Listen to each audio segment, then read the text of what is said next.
Қызын тірідей көрге жатқызып, өліміне дайындалған әке. Қытайдың Сычуан өңіріндегі бір әкенің әрекеті жүректі езіп жіберді.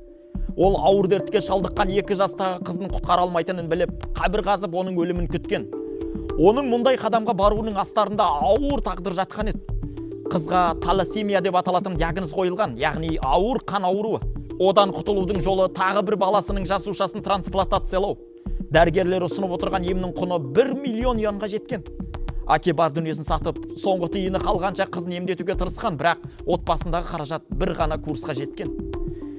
Ең соңында үмітін үзген әке қатал шешім қабылдайды. Ол қызына қабір қазып, бүлдіршіннің денесі көмілетін жерді мекен етеді. Әкенің шарасыздығы. Құдай ешкімнің басына салмасын. Күн сайын қызын құшақтап сол шұңқырда жатқан. Бірге ұйықтап, ойнап, ертегі оқып, ән салып күн өткізген. Осылайша топыраққа бойы үйрене берсін деп қайтыс болуына дайындалған. Кейін бұл оқиға әлеуметтік желіде тарағаннан кейін Қытай қоғамын дүр сілкіндірді.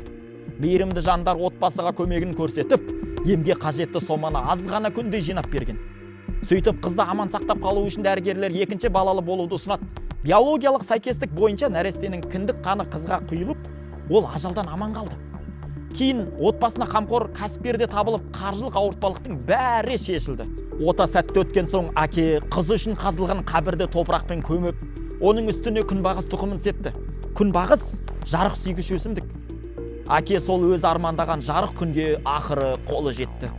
Арбадағы бала осындай әсерлі қызықты оқиғаларды тағы айтып береді. Мені жеке қолдаймын десеңіздер, номерім осы: Ерасыл Ж деп шығады. Парақшама жазылып лайк бассаңыздар да мен үшін үлкен қолдау.